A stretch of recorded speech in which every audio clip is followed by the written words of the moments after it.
sector, and it's really a huge shift in IT. You think about IT went from mainframe, client server, and now it's cloud, right? So that's a huge shift in IT, and it's probably a bigger shift than people realize at this point. It's still a very small sector, and an excellent panel of the cloud pioneers, I'll call them. And really, we got great big companies, Xerox, and some of the emerging cloud companies. There's also a VC on the panel, so it's a good mix. So I think one thing I'd like to say is that the IDC predicts spending on hardware, software, and service in the cloud computing systems alone will be $60 billion this year. That's a huge number, $60 billion. So it's eventually going to be the entire IT sector. That's my prediction. But right now, it's very, very early. I think it's, you think about cloud and what is cloud, and these guys are not going to kill me for my definition of cloud. But basically, at a very simple level, if you have a server by your desk, you've got stuff there, right? And then cloud is you've got a server somewhere else with your stuff there. It's a very simple definition. And we're going to get a little more detailed than that and go into hypervisors. So yeah, exactly. We got hypervisor talk and everything else, so you won't be disappointed. But and you think about enterprise, instead of their stuff in their data center, they have stuff in some other data center, right? It's not that easy, but it's a good way to conceptualize. So I've got a question. How many people here use the cloud personally? Okay, that's a good portion. Yeah, so you look at Microsoft Exchange for email, Google email, Gmail. You look at Picasa for photos. The cloud for personal use is fantastic. We're talking more on the enterprise level today, and how enterprises are actually leveraging the cloud. And the real base of the panel is the next generation of cloud. So we're seeing really early cloud right now. What's going to be the future of the cloud? And hopefully our panel can answer that question. Thank you. Great, thanks. Thank you, Lori. I'll stay here just one second. So now I'd like to actually have the panelists introduce themselves. And why don't we start with Andrew? Hello everyone, my name is Andrew Davis. I'm the CEO of GAGE Networks, a cloud communications provider. So I'm one level of depth more than a cloud computing provider. But you'll see, hopefully through the evening, the definition of a cloud communication provider is a bit like an application within the cloud. The company makes communications for global companies, multi-site companies, easier, faster, more reliable by using the cloud. And that is the foundation of the company. Do you want me to go into a bit of background on me? Or was that? Yeah, just give like a 5-minute overview. So I have sort of been involved in the cloud for quite some time, in that my first startup was measuring the speed of the internet back in 1996. And that startup, of course, nowadays would be called measuring the speed of the cloud. It doesn't really make sense.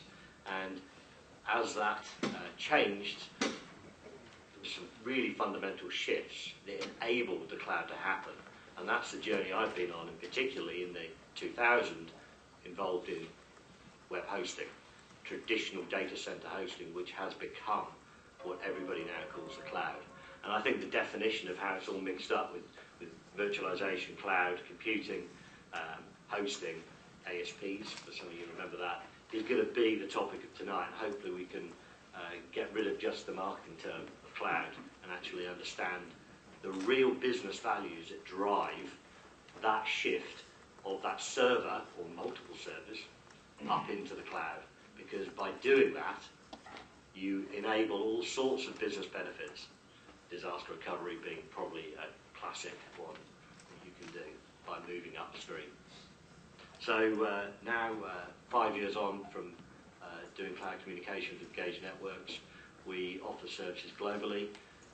We sell into the 500 to 1,000 seat enterprise, high SME type marketplace, and deliver services, business-grade telephony, business-grade contact centers for routing calls globally, and high-definition video conferencing that works. I stress that works because traditionally video conferencing, the bane of it has been it doesn't work properly, but now with a cloud service, I can announce it does. So I'll pass it over to Joe. Good evening. My name is Joe Birding. I'm with Xerox Corporation. I'm the Vice President of our Cloud Services Group. So I work with our corporate customers, primarily Fortune 500 customers, on helping them move their applications from traditional IT architectures to the cloud. Part of Xerox. Xerox actually acquired the company that I was part of, a company called Affiliated Computer Services, about 2 years ago. We were a Texas-based company that was about $6.5 billion in BPO, business process outsourcing, and IT outsourcing for our customers. And we have since been rebranded part of the Xerox family. And Xerox is moving very heavily into the services industry. Our team has been working on cloud for about 3 or 4 years, kind of with the I'll call it evolution of virtualization. In particular, VMware is kind of one of the more popular virtualization engines that we use. And we have developed a set of services for our customers around cloud, in particular around the data center and end user experience. My background is I started my career out of school at IBM and actually worked on probably the first, I'll call it cloud-like thing, which was the mainframe. Believe it or not, the mainframe was diced up into many different pieces and sold in timeshare, which if you really look at it, even though the technology is different, some of the attributes are different, it really did have a cloud-like feel when you look at it from an end user point of view. So after that, I went on and did a stint at Dell for a few years, and then have been with Xerox for the last 8 years. My name is David Roth. I'm the co-founder and CEO of an exciting startup named AppFirst. We actually just had our 30-year birthday this month. By the way, I think I was given this specific seat without a microphone because Ben knew that I talk a lot. So hopefully everybody in that far back seat can still hear what I'm saying. If I can, put up your hand. If you can. Okay, cool. I'll start off by giving you a quick background on myself and kind of the reverse of the other guys, and then I'll go into what AppFirst is about. And I think it will make sense, kind of comes together with what we're all talking about tonight. I've got approximately 25 years in the industry. I grew up in the large companies, as you mentioned, kind of starting off at IBM. That's also where I started out, but my division was sold off to NYC. And so I was there in the 80s and the 90s. I was at Microsoft until 95, and I've been a serial entrepreneur since 1995. This is my 5th startup. My companies are inside, past companies are inside HP, EMC, Fujitsu, some big names that many of you know. So this is our latest exciting venture. The last 2 startups were an automation company that was inside HP, and also an application virtualization company that was a lot of the impetus of what I'll call private cloud in regards to, again, getting the flexibility of spinning up and down services and applications on demand on one common set of hardware and operating system. That's how my transition to what AppFirst is about on this topic about clouds is I will throw out my bias right away. I've been at conferences where I sit next to somebody saying there's no such thing but anything but public clouds. Anything that's not a public cloud is not a cloud. And there's religions that go into a lot of directions. I think it's absolutely clear there are public, private, and hybrid implementations. They all matter. They're all important. My company supports all of them, and I'll get into that in a sec. What does it mean then for it to be cloud beyond? I don't mean to just lower Ben's definition. It was a good start. But I think the thing I want to make sure is kind of clear out there is the earliest marketing pushes around cloud had a lot to do with saving money. This is going to be cheaper. How much money you can save? I promise you, from the beginning to now, and the evolution that's still on, saving, like the absolute total money savings is by itself not the #1 ticket. It's about business agility. The first person that started speaking talked about the business. What does it mean to your business?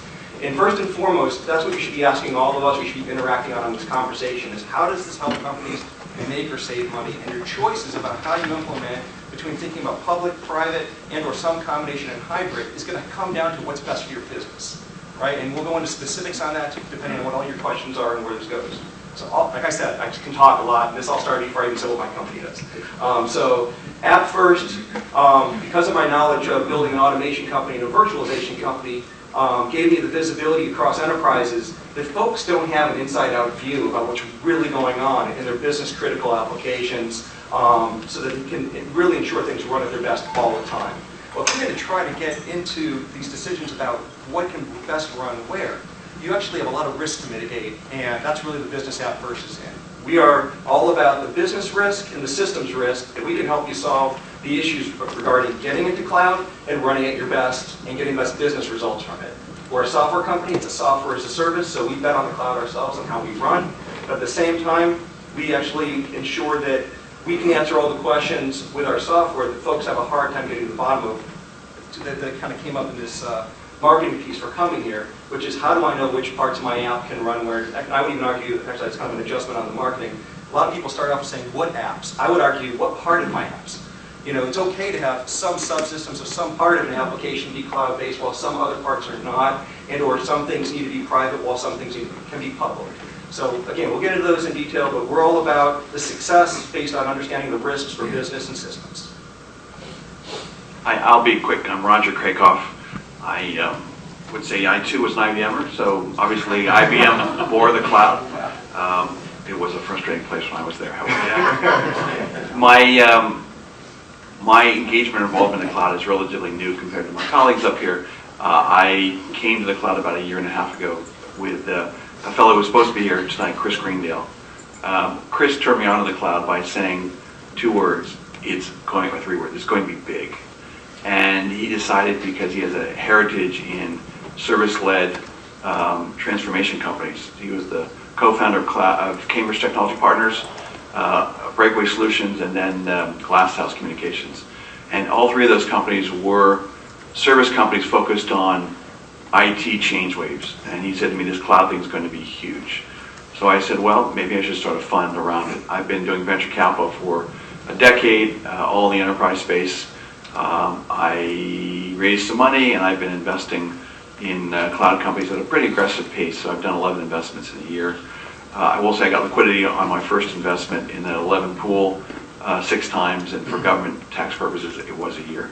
So it's pretty exciting stuff. The thing that I want to impart about cloud is maybe 2 messages, and we'll get to the evening discussion. The first is, think of cloud just like a utility. And the way that the American economy was transformed when you could buy power, you didn't have to set up your own little power station where it would be by some brook and it would be turning a wheel and it would store the energy somehow and transmit it. This is fundamentally providing on-demand, by the desired measure, by your rate of consumption, power. It happens to be called IT power or storage power, but it's power. The second thing is cloud is going to transform every aspect of technology and maybe most of our lives. So when I say most of our lives, most of the parts of our lives where we intersect with digital stuff, it's going to fundamentally shift how you and I do everything. And that's why it's exciting, and that's why I'm investing in it. So I'll stop there. Well, I thank the panelists for improving upon my definition of the cloud. That was fantastic. We've only just started, you know. Sorry? We've only just started. So I'd like to go into questions for the panelists now, and then we'll have time for audience questions afterwards as well. So my first question is, let's look at the current state of the cloud, and I appreciate your comment on part of the apps. What apps are being onboarded to the cloud? We're all familiar with email and from a consumer perspective, but for enterprises, what are they onboarding now? Which apps? Typically, what we're seeing most customers start on their cloud is to move what I'll call their test and development systems there. Those are the systems that have a lot of dynamic nature to them. So the workloads will shrink, and they're seasonal, or there's going to be a test cycle. There you can definitely take advantage of the economics of the cloud because you only pay for what you use as opposed to having a dedicated server sitting there idle while you're not testing. So that's what we're seeing most customers kind of start with. After that, I think email is one of the next logical things that they look at going to a cloud service. We've had some of our customers look at Google and also look at Office 365. That's Microsoft's offering around email. But others have wanted to do it with us, right, because of the security, and they didn't want to take it off premise, right? So those have been I'll call it the highway on to the on-ramp onto the cloud for most of the enterprise customers. And for me, it's going to be cloud communications, and the big ones. You've got the big consumer ones out there in terms of Google and Google Voice and other voice applications, but the real future is the integration and marriage of voice and video, and the seamless usability of voice and video services from anywhere, any place, at any time, to be able to have a multi-party video conference from any device, be it mobile, desktop, Mac, PC, whatever it is, even clientless, that you can dial up anywhere on a multi-site company and communicate. Now, the key reason it's happening is because, as Roger said, it's a utility. And what's one of the key utilities in this very office? And it's called an old telephony PBX. And it sits in the corner somewhere in this office. And by moving that computer upstream into the data center, into the cloud, you enable all sorts of other initiatives to happen. That you can run a cloud communication service much better, more flexibly, and I could go on about all those benefits. So that to me, the communication services, voice and video, are the next wave beyond document sharing and email. And that, the investment going on from the players in Cisco, Polycom, Lifesize, Google, Microsoft, and Facebook, of course, is enormous. And that's going to completely change. And for a lot of generation, of course, there's a whole generation that isn't in this audience, who, my children, who growing up with voice, with video, is completely natural. And that is all cloud-based, obviously, FaceTime. Andrew, you just came out with an HD phone app. You want to go to that Correct. just 2 seconds? Yeah, so we've got an HD phone app, and of course one of the beauties about being in the cloud is you can innovate faster. So by the innovation, one of the innovations that we've done is for 3 years now we've had high definition voice. And when you use high definition voice from the cloud, it is something to behold. It's actually a very different experience talking to people in high definition on a speakerphone and looking at them in high definition. And I have clients in the fashion industry who, not making this story up, in the shoe and garment, where they look at the thread in high definition on other continents. And that's all been enabled through cloud services. It's revolutionary. It's very cool. So it's basically coming from that kind of stuff where my kids asking me to get on FaceTime and see my face when I'm on a business trip. Every day I'm on the phone. Yeah, so the extra thing I kind of would relate to your question goes back to what is the cloud then, right? So we've got IaaS, which is probably that first place people think of with Amazon and various public infrastructure. Can you explain what that is? Yeah, so infrastructure as a service is probably at the core of where we started, where Ben started to talk on the server being out there instead of just at your desk. So think of, again, the data centers being run remotely, handled independently, and getting, as other members mentioned, a pay-per-use type model. And again, that's why the nice part is for certain applications that aren't running constantly all the time, there is savings to that, but also, the way to think about it also is CapEx versus OpEx. So spending to set up these big data centers or keeping them current and so forth versus how this is always handled for you. So that's what the infrastructure as a service guys are about, is they're thinking about CPU, memory, storage, all those aspects of compute. They really don't go higher than the operating system in regards to what they're going to take care of for you, but it's the OS down to all that infrastructure. And everything above that's your responsibility when you're dealing with the infrastructure as a service world, or for the most part. The platform as a service, which is another core segment, is actually raising the stakes to a higher level at the application level, that even at, minimally speaking, the development application level, to say, for Ruby development communities, they've got specific clouds just for them. Heroku, who's acquired by Salesforce, or NGR are examples of those. Microsoft with Azure is in that game. But there's lists and lists of them, and if anyone wants kind of comprehensive info on this stuff, I'm happy to send things offline to anybody that comes up for a card later or whatever. But that's the platform as a service, and obviously for being at that development level, their support is going to go above all of those systems and operations, operating system, but also to how the app performs and what they can deliver on that experience. And then the third example is SaaS, software as a service. And so when we gave examples earlier about productivity apps ranging from Exchange in the cloud to Google App Engine, no, not the Google App Engine, that would be more past, but things like the productivity apps in the cloud and so forth, those fit in there. But the other thing I would reinforce is what's successful and are people buying in a huge way on SaaS has been CRM. Salesforce.com was the first to $1 billion. in that space. You've got beyond the CRM environment, which is huge. And by the way, it's more than the Salesforce automation. It's a whole slew of marketing and collaborative marketing and sales types of enablement. The other side is probably in a close second these days is HR. So the amount of folks that are leveraging companies like SuccessFactors, who's now been acquired for a huge sum to SAP, Workday, I mean, there's various other solutions, but HR is a big area. And probably the third one I throw out there to not go on forever is around data analytics. Big data has become a really big thing. How much it costs any of us in enterprises to pay our Oracle licenses and to support large-scale data solutions has really drastically changed with cloud computing and NoSQL technology, which is heavily open source, that is and also very heavily cloud-enabled. So there's some really rich business analytics and big data cloud solutions out there as well.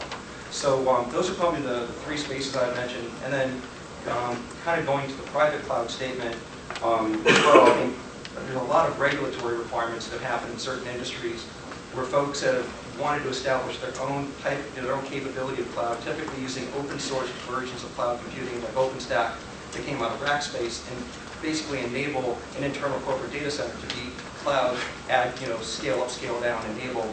And Eucalyptus is probably the next big name in that, which came out of Amazon. So again, I think when folks in finance, in healthcare, they felt more comfortable with getting the regulatory requirements handled behind their firewall, but they wanted scale up, scale down capabilities of private, at least parts of the architecture that way. Those are certain examples or certain industry segments that went private cloud. And I think a number of the big infrastructure service providers are beginning to offer private cloud alternatives that you go to them for. So they'll host it for you in basically an emulated private setting. It's still your data center that they handle for you. To still get your compliance taken care of. So. Yeah, so it's worth noting that Eucalyptus just received $30 million in venture capital financing, which is impressive. You on that, Roger? Eucalyptus? No, just a general question. Which apps are going on in the cloud now? I do, but I think we beat it up. So okay, that's fine. Sure. Sure. You get the next question then, which is, there's some controversy out there about whether the whole IT department, all apps, all IT will just go in the cloud. And it's a little simplistic question because you've got private cloud, you've got public cloud, you've got hybrid. But what's your view on that? So let me start from a slightly different response and come back to your question. There's a phrase that's being uttered around technology called the consumerization of IT. And I'm going to call on anybody who can tell you what that is, consumerization of IT. Yeah, I'm good. Executives are bringing iPads and IT never knew that or That's actually called BYOD. That's called BYOD, bring your own device. And that's driving IT professionals crazy because they got to support different operating systems, different form factors. But what I'm really talking about is you come to work and you say, you know what, this thing is slow. My computer at home, my Google search is so much faster. What's wrong with us? So they expect more. So that's driving a tremendous amount of innovation. The second thing is, because of the nature of the cloud, it doesn't cost a lot to get started. You don't have to charge to get in the market. And people say, well, we have a freemium model, which means I don't charge, but then I charge. We're trying to seed the market to get users. But what happens is IT loses control because David here says, well, I got my Salesforce account. Shh, don't tell anybody, because IT sucks. So I'm going to run my sales management platform on Salesforce. And then the next guy comes in and says, our HS system is terrible. I'm going to run on SuccessFactors. And so these organizations are being pulled dramatically into running cloud without knowing how to run cloud. So that's one huge dimension. The second is they're all out of money. The CEO said to the CIO, look, I'm sorry, we have no more budget. In fact, I want to cut your budget because I need it over here. Marketing, sales, development, whatnot. So you're going to make do with less and give me more. So they're being driven to say, I got to try stuff and go on the cloud because it's my last trick. And worse, they say, I need to make my bonus because that's how I'm going to afford my country club and my big car. So they're now driving to the cloud. So you just take these two forces, consumer push or consumer driven, and the CIO saying, I need to get control, I need to make my bonus. That means everything's going to the cloud. Just simple human behavior. Yeah, I would say if you look at the natural evolution of that, we're going to see more and more IT, or I'll call it business solution decisions being made out of the business units, right? So IT is not going to be the ones making those decisions. It's going to be the business. And I think IT becomes more of a governance, or here's our best practices, or here's our standards. And these things will be consumed as a service, either internally with some of their own internal IT staff and systems, or via a private cloud or a public cloud or a SaaS model or something like that. So I think IT is going to kind of, I'll say, lose a little bit of power in this whole thing, and they're going to become more of a facilitator and less of a, iron fist kind of organization. I don't know if you're seeing that. I think I'm going to bring in the dreaded word outsource, and this isn't new. What we're doing is outsourcing. That's right. That's all I'm selling, an outsourced service, and it's called cloud. Right. And you probably learn I'm pretty blunt in terms of my definitions, and so of course an IT department, the more they want to, they're going to keep outsourcing. If you're a very visionary IT department, you outsource a great deal. How many companies have their own power station? Of course, a few actually do, but not many. And so as this evolves, and as we see these mainstream applications across all different areas, every area you can possibly think of in IT directors are going to outsource more. And certainly my experience of selling cloud communications is it's the visionary IT directors who have actually trust the providers that move forward the fastest with it. They're the ones on the leading edge of it from an outsourcing point of view. Can I also just give my definition of private, public, and hybrid? That'd be fantastic. Because, so from a public cloud implementation is where you have the application hosted in a data center that is public facing. So it's available over the public internet. Private cloud implementation is where you have a company that runs their own private network, most typically an MPLS private mesh between 30 different offices, and what you do is you connect into that network from your data center. So you have a private connection into it, multi-point, typically in Europe, Asia, and the Americas, and you deliver that service exclusively through that private cloud. So you can't get access to that application through the internet. And as a cloud provider, you make your services available through the internet door or the private door, and that's the private cloud and the public cloud. The hybrid is where you have some of the application services are actually integrated. A great example would be Microsoft with Active Directory and their cloud service, enabling a corporate to run an Active Directory within their own private network, but federate it to a Active Directory within a data center. And that's what's called hybrid cloud in my definitions. Any disagreements? No. One maybe quick little extension is we have something we offer our customers, which we call a multi-tenant private cloud, where basically we slice it up into their various network segments and make it available to them. It's kind of, some people call that public, but we call it a multi-tenant private cloud. So it's kind of a subset definition of private as you defined it. The only other thing, I think what you're describing is a firewall aspect of one side or the other of the firewall, and I think that's cool. I also just still think if you leave it at that, and you could just take a series of virtual environments and call them clouds, and I'd argue that virtualization by itself doesn't create the cloud. It's one piece of it. So I think because then I think if it's all about the virtualization, then it's about density. You're like, how much can you fit on the box? Versus if you're trying to figure out how quickly you can get. That's how you do it. That's a sort of different It's a thing. means to an end, not the... I mean, the reason for the private cloud from a mainstream large enterprise IT manager is primarily security. It's the fear that they want that application firewalled within their own private LAN. Now that, or WAN, and that is changing in that most of the services we provide are also enabled through the internet. So the marriage of these two is fast changing. I do one other quick Sure. side. So back to your thing though about what does this mean to IT? We did a webinar on this recently, which is just making clear that there is an old IT and a new IT happening. And I think bottom line is the folks that looked at IT as a cost center and their jobs to ensure things, as they're broken, you fix them as fast as you can. And it's kind of like a bad plumber experience, right? And your bottom line is you only kind of get called when somebody's got leaky plumbing and they're angry. And it's hard, you don't necessarily have a strategic relationship in the discussion. I actually believe that for decades there's been a shift going on and folks trying to make IT and business more aligned. What I hear from the folks that already are either to the new IT or are underway to it are that they basically don't talk about aligning IT goals and business goals. The strategic IT job is IT goals and business goals are the same. IT is there for the business. And so they look at it, that's what takes them to the direction of what you said earlier about you strategically leverage outsourcing where it makes sense. You leverage the right SaaS apps for the right place, or use these resources in the right way.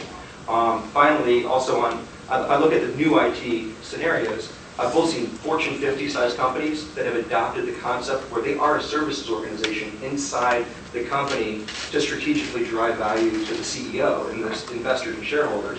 And they're doing things like shared services as well, internally as well as externally, to figure out how to best get that value across. I know we try to keep the consumerization thing almost somewhat firewall, but you gave a nice inroad to it, so I'm going to leverage it, is there's how many businesses now are huge that came off of the cloud. So Netflix became a really big company. All that got done off of Amazon, right? If you look at a company like Zynga, a multi-billion-dollar company in gaming, how many volumes of Amazon instances they leveraged to keep up with their scale, which, even if it became more expensive at one point, it was still about the speed of how quickly they could keep up with the growth. So I do think we find in our company on the new exciting businesses, online gaming, e-commerce, and just in general software as a service shops that consider their apps their business. All the technical leaders of those companies have to think strategically and have to look at these things in a way where, they have to mitigate all these risks. So let's talk about the risks. That's a good segue. So, everything is not sunny in the cloud, right? That's, a good statement. But so what are the risks in the cloud besides, let's talk about security a little bit, but what are the growing pains of early adopters in the cloud? I mean, if you as an I sell to IT directors. That's who you sell to, and you're outsourcing to them, and they're going to look at it from there are sort of 7 reasons I would say why you outsource to the cloud. And one is you're outsourcing it. 2, you're asking for a better end user experience. So you're an IT director and you actually want a better end user experience. I don't want to bother with support is another reason. You want to integrate it into what you've got is another reason. You don't want to own it, spend the capital on it. You want to have flexible pricing and a utility model. So you want to scale as and when you need it. So any one of those, if you don't pick the right company, is a risk for you as an IT director. And if I don't, as a service provider, have my act together in all of those areas, if I don't offer a better user experience, if I don't offer scalability globally on multi-countries instantly, that's a risk because the IT director is going, well, actually, I could have done that myself and actually turned on video conferencing myself. So if you don't have any one of those 7 things in order as a service provider, and therefore as the buyer, you're going to put yourself at risk. Bluntly. I think where I'll start is visibility. So like we went from cloud to sun and this and that, but at the end of the day, the hardest thing to mitigate a risk on is what you can't see and what you don't know. So as you made the right point about decide what you're going to do, what needs to be outsourced first and foremost, or what you're trying to get leverage on, and then work with the best ones in those categories. Part of what you're going to want to do is ensure how do you find who's best for what you're trying to do. So you actually, that means first and foremost you have to know where you're coming from. So let's say part of this includes taking something from what's existing and somehow migrating or running it in a new world. you better know exactly what it's used to getting, what success looks like, what's normal. And then once you get to the new world, then you can give that comparison. Let me give a quick example. If you've got a solution that's extremely network bandwidth intensive, it streams like crazy. Well, your video world is a great example, right? You're going to look at your choices. Let's say you know what you're planning to do is take something that is an end-to-end app you own and build, but you want to leverage public cloud capabilities. Well, then what you're going to do is look at those public clouds and say, if I go up and down the OSI stack, what are the strengths and weaknesses of those clouds in the case of you network? Is that going to be the bottleneck that kills me?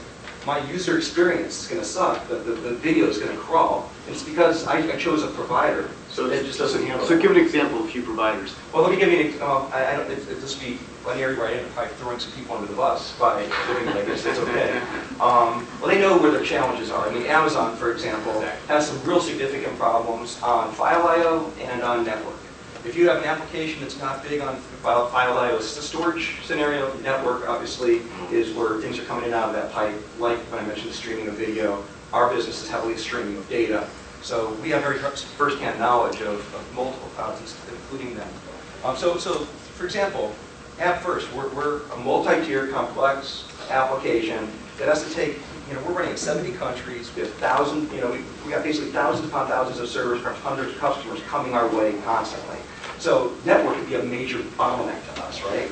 And in the case of our scenario, we actually used our own product that I'm talking about to say, let's look at the top 8 brands in infrastructure to service and see where the strengths and weaknesses are in each part of the OSI stack on letting us down or not. We actually found out all the ones that were crossed off on our list for network, and Amazon was one of them. We're working with, right now, I'll give kudos to somebody that kicks butt in this area, SoftLayer. SoftLayer put a lot of money into automation. SoftLayer put a lot of money into an amazing network to really fast. And by the way, the price was great. So we were able to take something that wouldn't work in a number of public clouds, but in the case of SoftLayer, the performance is phenomenal. But if you don't know your data, even if it was running behind your firewall, you're not ready to be talking about how to hold an outsourcer to the test. So I actually kind of think that whatever lessons we've learned through the 70s and 80s and 90s and today about the best outsource relationships are ones that you know how to manage. You can manage them if you actually have some clue to what you need them to do and how to hold them accountable to it. You need to have insight. So that's my thing. Is cutting through, getting visibility. Not to pick on Amazon, but there's clearly been some public outages in the cloud, and there's security breaches occasionally. So security is still a concern for a lot of enterprises. And I guess the key question is back to my very simplistic example: is how many times does your server get hacked by your desk versus the server on the cloud? And I guess enterprise have a similar metric. Is that a good way to look at it, or too simplistic? Well, the one thing to offer about security is that you have a whole modern architecture being built right now against thousands of people at SoftLayer or at Amazon or at Joyent or at Rackspace who are all fanatical about best practices and modern practices of security. So while there will be hiccups or glitches, it will be nothing like what goes on. Like one IT person said, what really is the flaw in enterprise security is the server sitting in the closet. It's not properly protected. It's been there for 15 years. And somebody's got a backdoor or a way to violate the trap, and it's just being raided. The angry worker or the one that left mad are typically your highest risks in your security scenarios. If you look at the raw numbers of enterprise security theft, It's internal. It's heavily internal. So that doesn't mean it doesn't mean to say that these things shouldn't be looked at. But I agree with what Roger said. And if you sit in some of these sessions with the folks responsible for security, the CSOs of these companies, like Terramark was one who was acquired by Verizon. Right. I mean, there's oozes of the doors of those data centers. I mean, the retina scanners, the details of the amount of security, physical, even less alone, how technology is secure between your locations, your customers, and them. There's a lot of good answers. So they have more Uzis than you would have on premise. Is that the idea? I want to see more Let's hope. in Israel. But going back to Ben's question about issues or challenges, so you just have to acknowledge that the cloud is still young, and organizations are learning how to deal with it. So the idea of organizational change and how to re-engineer, re-architect my enterprise is really critical. Cloud TP, just do another plug, through one of my investments, they're going to be here. They're about change and change management. and helping you think through the implications of moving to the cloud. Some things are really simple, like if we're running all these servers in the cloud, do we know what we're spending? Do we know if we forgot to turn them off? There's a company that I was talking to the other day, they enterprise, they ran a bunch of servers all weekend long on Amazon. It cost me $8,000. They go, my God, there's a lot of servers, by the way. They had no idea. So you're just catching up and building this fabric where the things you know how to do today when it was in your data center, you've got to learn how to do when it's outside the data center. Yeah, one of the things that we see in Fortune 500 type companies, public companies, have security audits that they need to go through, and these are really around controls, IT controls, right?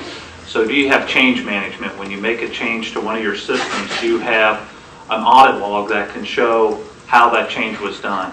As you move to the cloud, you need to make sure that those solutions, if they're running business critical systems that run finance or critical corporate information, that they comply with those particular standards that you have to meet. You have PCI, right, which is the thing that's done for retail. You have transactions, credit card information. You need to make sure your provider has a PCI compliant solution. So I agree with your thought about having a trusted advisor there to help you, someone who's done it for other companies, maybe seen these things a few times. The fact that companies, this is kind of a once-in-a-generational evolution, get some outside help, all right? But don't be afraid to move. That's the other piece that we have seen some companies just frozen by saying, I'll wait for it to mature. And you're going to miss the benefits of the cloud for your organization, because it does give you that agility that if you don't bring that to the organization, you're going to be left behind as a business. I'll give you a real example of a risk of a contract that I signed a couple of years ago. It was with a big global luxury brand retailer. And the contract for a wide variety of services sailed through. Didn't really ask call rates and the sort of utility pricing. Was like, yeah. The bit that got the contract for weeks was all to do with the encryption of the call recordings, because they had high net worth individuals calling in, and they didn't want our staff or their staff to be able to listen to, dare I say, Victoria Beckham or a film star at one for PCI compliance, credit card information, unlikely to have left it, but more to do with just access to that stuff. Now, I have to say that there are some bad cloud providers out there that switch on these services and don't have the compliance and the processes in place, and they're the bad apples of our industry who have given us a bad name 4 or 5 years ago, dare I say, in 2001, 2005, as we grew up. Mm-hmm. But those risks still are there today. They're very real, and they exist. I think one of the things, I'll plug back again for like the CTP or yourself and so forth, anybody in the services spot, the advisor, is that one thing that doesn't change though is people, process, technology. The technology by itself isn't just this golden ticket. And even though like people talk about that IT story of where, hey, the department just go quickly turn things on or whatever, that doesn't necessarily mean that you should be shooting first and asking and thinking about it later. So I think overall, going about things in a way that you, on the people process side, think about, what are your failover strategies? Is your app architecture set up right across potentially multiple data centers if need be? That's why, like, even when Amazon gets a black eye here or there in some of those write-ups, was all of it an Amazon issue, or how many folks that were the angriest actually could look in the mirror and say, we should have had our people and process areas planning better to mitigate risk? Well, that's why consulting companies are still very valuable in the space, because it is a brand new space, there's no question. So let's shift gears a little bit and talk about mergers and acquisitions, which is near and dear to my heart, since that's what I do every day for a living. What do you guys think about Instagram and that acquisition? Was it a cloud company? So I was horrified, like much of my colleagues in the makerspace, because if anybody's been, I'm sure many people have, to University of Palo Alto, I guarantee you there are 30 teams sitting there going, well, we got Instagram and Schminstagram and Crinstagram, because they're all going to do a V2 like that. The fact is, it was Zuckerberg, who has controls, we all know, of Facebook, knee-jerk reaction about wanting to respond to a couple of things he saw in the market. But I thought it was so audacious that this kid, and he was a kid, said, we're worth $2 billion. No shipping, well, they have product, but no revenue here. Zero revenue. Zero revenue. So you know, what you calculate your P's and multiples and that. It's infinite, actually. Yeah. So it was terrible. It was just terrible for the industry at large. So.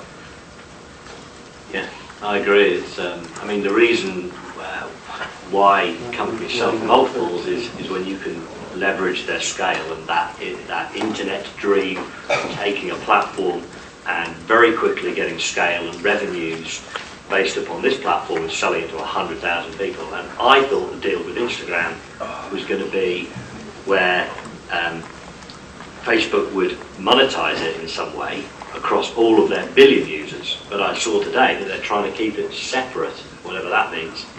And so that goes against the whole scale argument.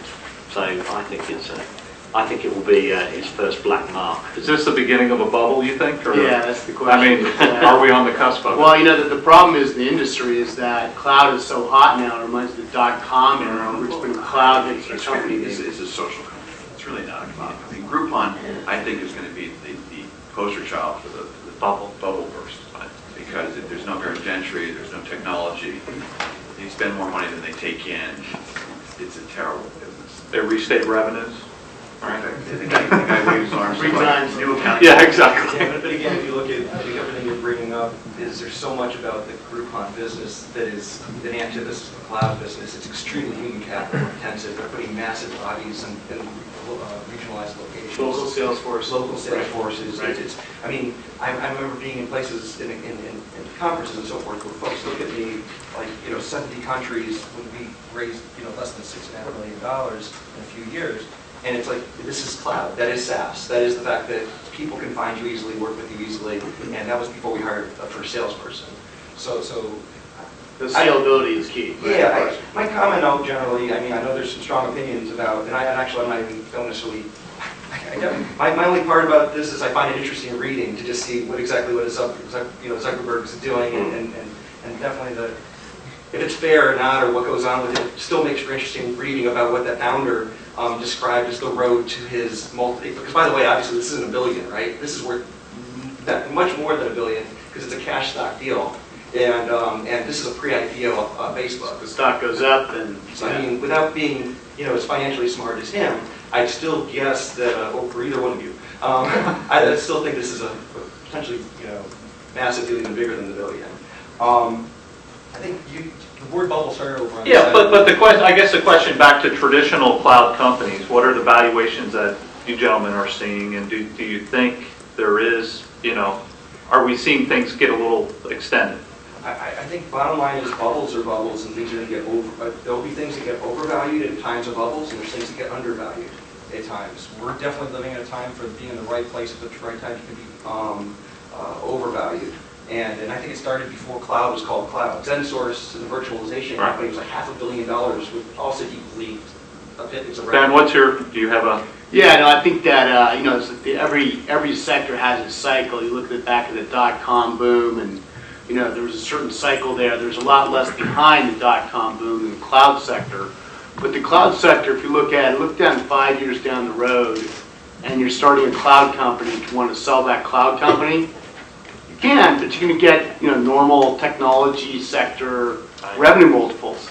Sorry, because the growth's already out of the cloud. You look a year down the road, the same thing's going to happen. So, the revenue multiples are going to decline. Right now, and I talk to these guys all the time, the guys that are buying IBM, SAP, EMC, they're very hungry for cloud companies because they're getting a lot of pressure from their boards to go cloud, right? Because that's where the action is. I think there's two different things you need to acknowledge. The first is, having been an enterprise compute guy for years, it's fun to see our sector inflating. So it's a good thing. So this is not last week, this is like 15 years. Second thing is, and this is the more important, the cloud changes everything. So if you are HP or you're IBM or you're Dell or you're CA, you look into the tunnel and you see the lights coming at you. And things are about to change, not a little bit, but dramatically. This is the death of physical. This is the death of owning data centers. This is the death of IT as we know it. And if that's true, then you got to buy your future, or you become obsolete, or some corporator comes and pulls you apart chart, or your stock language has become, I'm being a little hyperbolic, but pink sheet. But you have to realize this is the change, because the stuff we're talking about is happening now, and it's transforming enterprises from top to bottom. So, Raj, you were saying before that HP is toast, was that correct? I did. No, it's opportunity for those companies. I mean, Well, absolutely, but they're actually slow moving too. That's what I see every day, is that they don't have their strategy set yet. And let me ask you another question. That's a good segue. So, at the end of the day, like Verizon is heavily in the cloud now, the telco, and you've got a lot of the software providing companies, like IBM, HP, et cetera, trying to get in the cloud, and IBM is pretty effective. So who's going to win the day here? I mean, telcos have the advantage that cloud computing power is charged on a monthly basis, much like your voice. Voice is just data. That's one way to look at it. So basically, it's a monthly charge for data usage. So telcos should be perfectly primed from a billing perspective to take advantage of the cloud and provide, in addition to voice, data, which they already do, and get in the sector in a very heavy way. And then you have the traditional software providers who do not have that monthly model.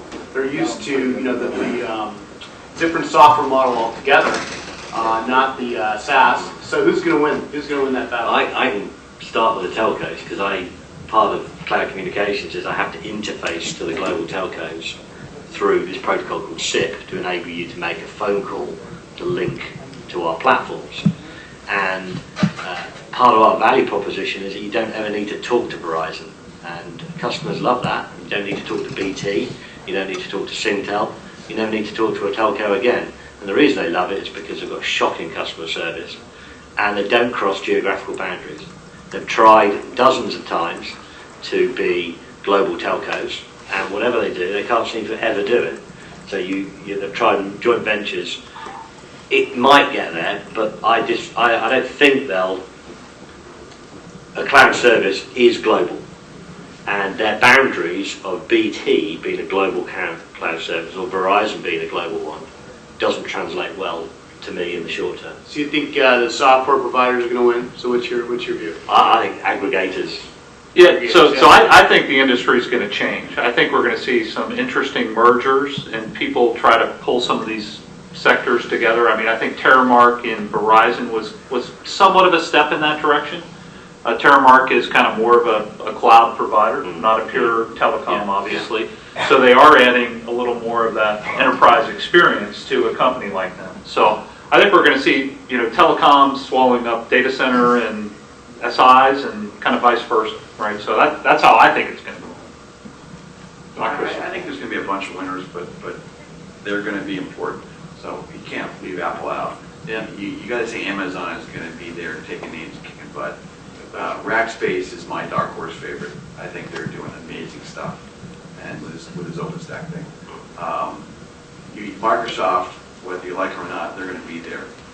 Particularly, they once bought Skype, right? Yeah. I mean, we haven't really talked about Skype, but when your telephone call to over there is free and its quality is acceptable, it's pretty good. It's not quite free. They charge for it. But it's pretty much free. So you can go on a list. There's going to be 10 Vanguard companies are going to reshape the space, but I'm not saying it's some of the hardware box guys at all. It's really a mischaracterization of what was said about the telcos. I mean, Verizon has already set up cloud facilities for about 3 or 4 years in Hong Kong, Singapore, Europe. They're linked up to Amazon's facilities in Europe. They've got a full cloud facility in the United States even before they bought Terramark. So to say that Verizon is a U.S. and a non-international cloud company, it's totally misleading. And you have the same thing going on with Telstra, with Deutsche Telekom, with British Telecom. They all have cloud facilities all throughout Asia, all throughout Latin America, throughout Europe, and many of them are sharing things together. Many of these companies have been in the cloud business for about the last 7 or 8 years. Swisscom has dealt with offering large cloud services to many of its biggest, financial or pharmaceutical or consumer business customers For the purpose for the of, last 7 or 8 years. are you, or have you ever been a member of a telco? I'm a former consultant to a lot of telcos. Okay, We that's haven't about the tried to point. buy I think them, that was my point. They were very well primed for the cloud revolution, just from the monthly billing perspective. Yeah, how can I add on to it a bit as well? My telco time was a little brief when IBM went to the 9X side, but I do have some there. But I think the question you were trying to ask was about winning the war, right? I mean, I think you're putting out a really big strategic future statement about it. You described a lot of what's led up to the state of where we are in the near future. I think to your point, all the examples you're giving, at the end of the day, from a global market perception scenario, there's a whole series of nimble, agile organizations that have gotten the brand credit for early cloud success. That includes primarily like the names that have been listed. And I think it had frustrated a lot of telcos. Actually, I sat with some execs at IBM and said, we manage more servers in the world than any one of these guys, and we're not getting any cloud credit. What do we have to do to pivot to be bigger in the cloud game? That comment was a few years ago, but they've made a lot of investments in that since then. But it's funny, so one of our biggest customers is one of the biggest telco providers worldwide. It's kind of a competitor of Cisco in China called Huawei. And what I've learned through the interaction with them is how all across the world the telcos are arming in this space and doing everything they can do to leverage open source cloud platforms and having a competitive game to it. It's a big deal. And I think a lot of what we've talked about today has been enterprise. Like I think everyone's been thinking about the Fortune 100, 500, whatever global big names. If you think about it, a huge amount of cloud usage across the world so far has been a lot of SMB-sized businesses. Right. And telcos have done a phenomenal job servicing SMBs. Now, you made a challenge about the customer service relationship and so forth. I would just say at the end of the day, they've got a billing engine set up that's collecting a lot of money every year from SMBs in every one of these regions.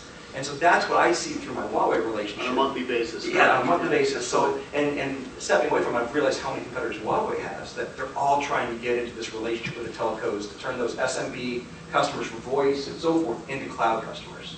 Bottom line is, who wins the war? They'll be questionable. I think, to me, the number one challenge that they face is the cultural thing you brought up, and it's this customer service / agility.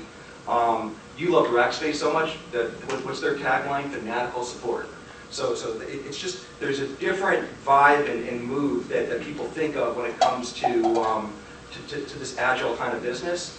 And I think it's going to be more than just the adoption of agile technology in the telcos and these other businesses. It's going to be the mentality around what's good enough on the technical side, but how do you delight people with the service, the interaction, the agility. Fantastic. Great. We're going to open it up to audience questions. And just do me a favor, if you could speak loudly and also introduce yourself briefly, just your name and company, that'd be fantastic. Please. Yeah, hi. John Marks from Area Partners.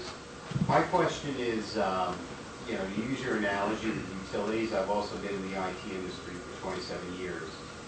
So you're going to have your IBM, your HP, your Sun, Cisco with UCS being the engine for the generator at the utility. You're going to have your EMC, IBM, NetApps is your batteries on the side, right? And then you're going to have whatever your telcos, or you didn't mention cable companies, but will be your pipes going in or your wires going out, right? So what happens to, there's going to be some type of disintermediation with the vendors, which you had brought up. But what happens when you get to the point of, I hate my cable company, I hate my utility, and when you get locked in, nobody mentioned risk about being locked into when all these consolidate and you only have one choice. And you'll say, well, the market will take care of that because somebody else will come out with something. And my second follow-up to that is internationally, what happens with data rules where you can't keep rolling and virtualizing, especially through Europe because of privacy concerns? Yeah, so kind of to answer your first question, I think the lock-in factor, VMware, which is kind of, I'll call it that, is maybe the one that is the most lock-in that I see. But the ability to move an image from one piece of hardware to another And all that stuff is abstracted with VMware. So I don't necessarily see that as big of a risk for people, right? You know, that they can do that if they want to. It's really just a matter of living out their life cycle on their assets. Just to emphasize that one of my startups had a bad experience with software on Friday. They were running on Amazon on Monday. Yeah, switching, it's very easy to switch. And there are companies out there that are envisioning it. Amazon does this as a business line, but brokering services. So you say, I run multiple points of support. I want more software. I'm going to go out to the market and buy this. All right. That's what's actually amazing, is the elasticity in the sectors, and you can go from one provider to the next in, you know, a second heartbeat. And the traditional cloud pricing is a monthly model, Right. and that's the Right. whole point. It's gone away from, you can buy 2-3 year contracts, but you can, that's the whole point. All Yeah. these services are monthly. So you do have to differentiate on service, right? So if you're not providing that service, you're going to You're lose the gone. business. Yeah, absolutely. So It's actually getting to be a very commoditized business. That's the other key, Utility. because it is monthly. Another question?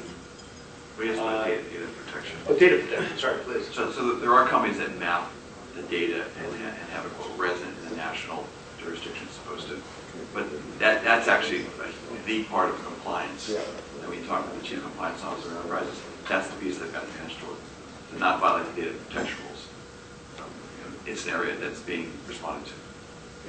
I think probably one of the last part on your comment, that you got answers from an infrastructure as a service perspective, but the thought is on platforms as a service, there's obviously, you're getting deeper in, and so figuring out how you can ensure you can have a flexibility to go from one app engine to another app engine is part of service planning. Right. And also when you're working with your SaaS company, what does it mean to ensure that you can get access to the data that you want when you want to go to a different player? Gregory, John, I'm in the process of forming a mobile payment startup, and I'm curious what your thoughts are on how the cloud might impact the payments industry. Anybody? So this device, which we all carry around, this will become a wallet. So Right. I'm not sure near-field communication is the response, but this will be the point of purchase and have lots of your information. The mobile payments thing will make it, using the cloud, ever more easier to define an offering around a target group, to customize an offering. It's all the benefits of the cloud. I personally don't understand the mobile payments industry well, so I stay away from it. But Right. Okay. Please. My name's Mark Freeberg with a company called Frontway. We do disaster recovery business continuity services to the cloud. I have a question about capacity. You talked about cloud as utility and it's scalable and burstable and elastic.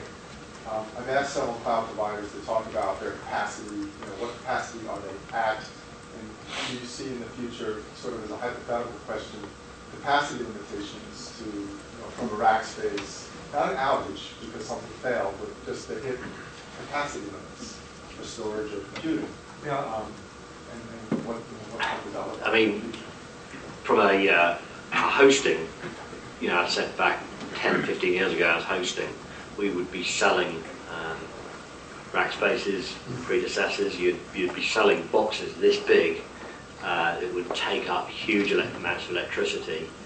And nowadays, every parameter has gone in the opposite direction. So the electricity consumption has gone down, the CPU has gone massively up, and the space required to virtualize 300 servers has gone down to this amount of room. And so that trend, I don't see changing. I mean, we can do so much more in the same space. We're sort of almost doubling our capacity within the same space. We're actually getting rid of rack spaces because we can virtualize them all.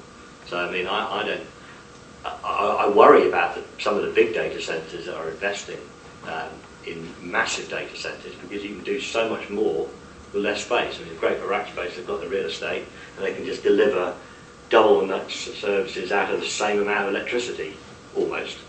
So it's And most of these providers have arrangements, so if they do see, they watch capacity at an aggregate level very closely, and they have arrangements with their suppliers to bring gear in, you know, within hours or days, right? Kind of, I'll say, that they can turn up. So they buy it kind of on utility from them and then resell it to you. So they use a little bit of arbitrage there to make sure that they can meet demand. I think most folks have been successful with that so far. A couple parts to this. One is, if you look at the real estate commercial market growth, the numbers are crazy in regards to how much money's further investments going into new data center growth. Right now, it's crazy big. So that's one part of it. Another thing I was going to bring up was I did a presentation following the CTO of Amazon once, and somebody was asking him in the crowd in the Q&A like this about his top competition, or how he feel out, as you mentioned, they're such a big dog, and his comment, he couldn't name a single direct competitor as his competition. He basically just said, our competition is the direct hardware salesman who's trying to put the hardware at the client site. And so if he's right, and let's just say in the end, his point is, there's business for everybody, for all those guys out there, and they can grow beyond belief. The main thing is, just think about, these things are just moving from one place to another. All they're just trying to do is just have, the servers were moving in either case, where are they going to go? And so all this is doing is centralizing who's managing it and where it's going to be managed. So anyway, by the way, from our customer basis of doing this stuff, it's we have the connotation of our back end handling 10,000 servers streaming to us at once, and that's a pod that can handle that. For a provider to stamp out another pod and everything required to take on another stream of 10,000 can be done in hours. Hours. We never get a blink of being able to handle it.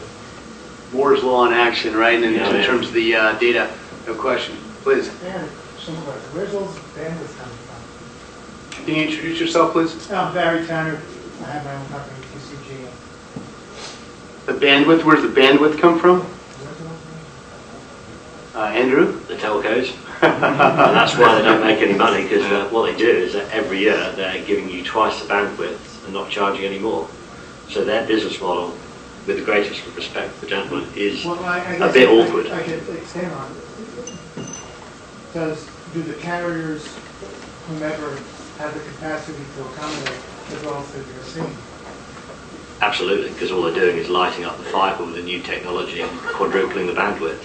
They've already bought so much fibre around the world that the bandwidth is not a problem. Yeah, typically the ability to run more data down that fiber doubles every year or two, I guess. So LTE, 4G, then it's going to be 5G, right? That's next. As I said, the challenge is the telcos, that they have to deliver more bandwidth for no more revenue, yet they're buying this, the fibre endpoints of Cisco and Juniper for, tens of thousands. And so that's a bit of a weird model at the moment, in my view, that doesn't stack up. And that's why the telcos' profits, some telcos' profits, are tricky in the business space. Back there. Hi, my name is Ruth Morris, and I'm standing up because I can't see you, so I figured you'll be able to hear me because I'm seated. I was at a meeting today with Amazon, they were talking about their web services targeted to developers and startups. So I can see the whole cloud, for that group. Who are the large corporate enterprises that are moving their data to the cloud? That's a good question. So it's really interesting. Because I have this relationship with this firm, Cloud TP, I know a lot about how to respond to that. So Cloud TP was birthed about 1.5 years ago, and it was focused on mid-market. Turned out it's nothing but large enterprises. So it's big banks like State Street Bank. It's international firms like Korea Telecom and Samsung. Here in New York, McGraw-Hill and MetLife. These are all customers of Cloud TP. And I can't quite explain exactly why, but maybe you guys can remember. It was November 2010 when the world switched from why do we want to do this to how do we do this? Why do we want to move to the cloud? It was this seminal moment in time where somebody's going to look back and start to write about why. But every large enterprise here in New York and around the country, maybe around the globe, said, I got to get on the cloud bandwagon. And you can't believe who's coming forth. And I know this because I sit in the management meetings. Philadelphia Power and Gas wants a cloud strategy. The state of Kansas wants a cloud strategy. Silicon Valley Bank wants a cloud strategy. Apria, which is a healthcare diagnostic company, wants a cloud strategy. I mean, these are names you don't know. I mean, the names I mentioned before you do know. JP Morgan needs a cloud strategy. So every enterprise, I can't say it loud enough, is thinking how to get to the cloud. And it's not just email, it's how do they run their business. And they're getting more and more daring because they're asking themselves, well, if we can just reconfigure our value chain, if we can get our partners to work with us, we can leverage some internal skills and reach out to customers, we'll lower our costs, we'll improve our competitiveness. So it is a revolution. It's happening faster than you read about. Yeah, another big buyer of cloud services and products is the federal government. There's a real huge mandate to decrease costs for their IT services as part of budget deficit reduction, and it's actually they're big, huge buyers right now, which is actually surprising that they're first movers. I don't know if you're Republican or Democrat, but it's always surprising. Yeah. Right? Please, right there. Yep. Hi, I'm Alberto Molina from SureTech.com, and we did software development for 12 years and decided to sell IT solutions based on cloud to $2 to $50 million businesses 2 years ago. And so I'm glad that it's hot, because that's what we're trying to do. Just fundamentals, I wanted to propose a definition for the cloud, because I've always been somewhat unsatisfied with this idea of... And like my step definition? Location, somewhat unsatisfying. I think, on this side or that side of the firewall, somewhat unsatisfying.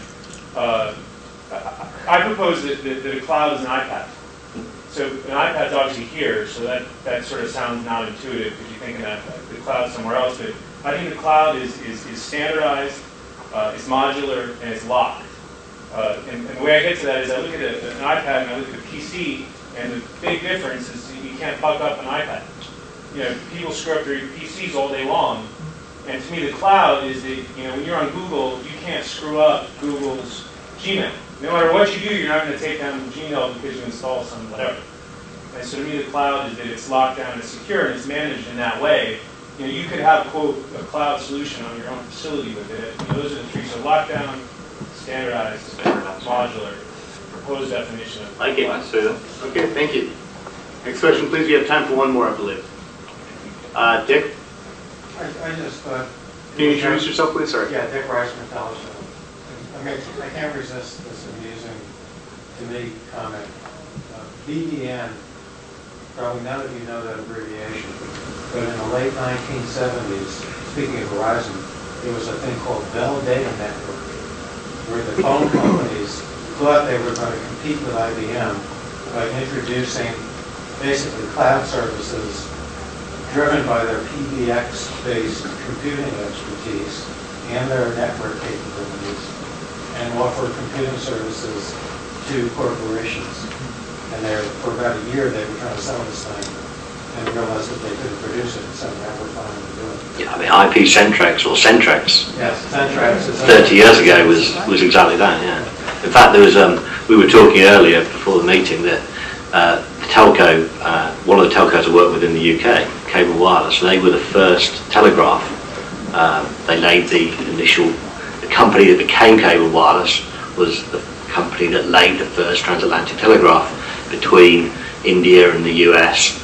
And when that technology was first deployed in the UK, there was a 20-mile stretch of telegraph that was used between Paddington and London, and it was outsourced to a company who used it to communicate with the police. So you could argue in the 1850s there was a cloud service. Oh, wow. That's super early. That's amazing. That's a very early adopter. Yeah, but it was a communication outsourced service. Yeah. I think we have time for one more. If anybody has one more last. Sure, in the back, yeah. Yes, I'm Reba Beeson, and I have a... Can you stand up, please? Sure. I have an investment banking company focused on energy and infrastructure. So my question is, where are the greatest disruptions in this cloud business vis-a-vis industries, whether it be media, we talked about telecom already, energy, power companies themselves, real estate, you touched upon that, but if corporate data centers are moving to the cloud, that frees up space. So does that mean that there's a different, it's just a complete dislocation to a cloud company? Or does that mean that real estate goes away? So where do you find the biggest disruption? Yeah, so just to repeat the question, basically which sectors are going to be most disrupted by the cloud? That's a deep question. All speechless in the last question. I mean, the answer is, it's not the one you're going to want. Every industry is going to be transformed. Every single industry. And the thing that will be disrupted most is innovation is going to accelerate. So just to give an example, I invest in a company called Sunglass.io. For grins and giggles, to go take a look at it. The thing to appreciate is 3D CAD in a browser. 11 guys, $300,000 bucks, 12 months. And the quality of the engineering, whether it works as a company or not, I don't know. But the quality of the engineering, what they achieve, they render a Sony Handycam, a Mitsubishi car, you can manipulate it, you can spin around, you can add to it, you can delete, you can circle it, is fantastic. And I just use that as a sliver of an example to say, watch out. The world of what you say was not possible will be not only probable, but will happen 5 years from now. So the question is, what do we do to be part of that? Great, and on that positive note, I think we'll wrap it up. I'd like to